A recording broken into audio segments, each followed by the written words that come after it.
What if tomorrow morning you woke up only to discover that you don't belong? What if your community gathered outside your front door to tell you you're not one of us? We don't want you here. What if your country did the same thing? In 2013, more than 50 million people faced some variation of those scenarios. The United Nations Refugee Agency recorded 16.7 million refugees, 33.3 million internally displaced persons, and 1.2 million asylum seekers. Millions of people forcibly displaced, forced to accept the fact that they had stopped belonging. You know, the need to belong is buried deep within the human psyche.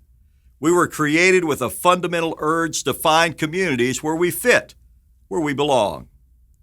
And according to psychiatrists like Abraham Maslow, this need outweighs everything but our needs for things like food, water, and security.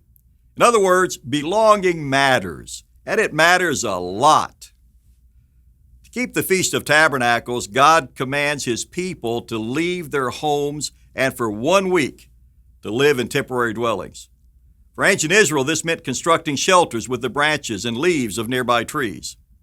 For Christians today, this means spending a week in hotel rooms or even campsites. And like all the other holy days, this unusual symbolism is intended to remind us of a profound truth. We don't belong. Anyone seeking to truly obey God in a world as crazy as ours isn't going to fit in.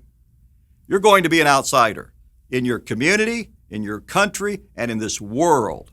Now, you might not meet with animosity, but walking with God means adopting a set of values and ethics that the world finds strange and foreign.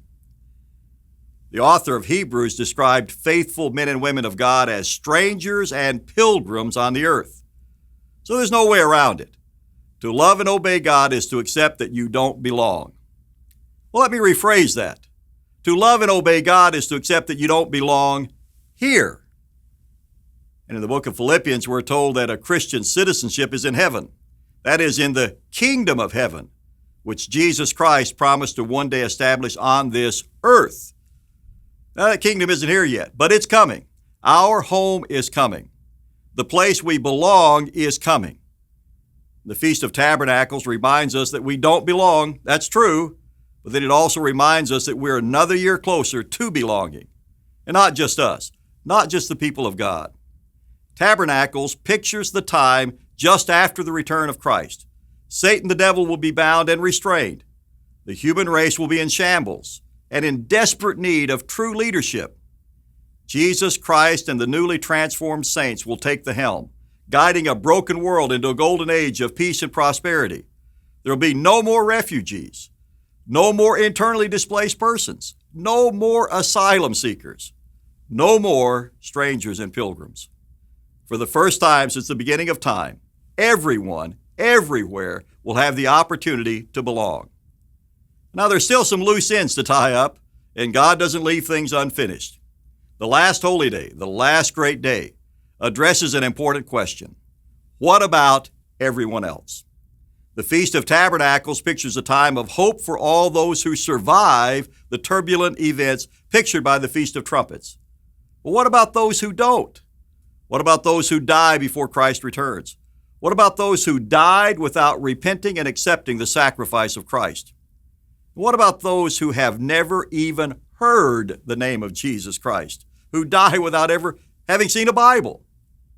The last great day answers these questions in a way no other religion or even Christian denomination can. To learn about the last great day and the grand finale of God's Holy Day plan, click next to continue watching this series. For further reading, be sure to download our free booklet, From Holidays to Holy Days, God's Plan for You.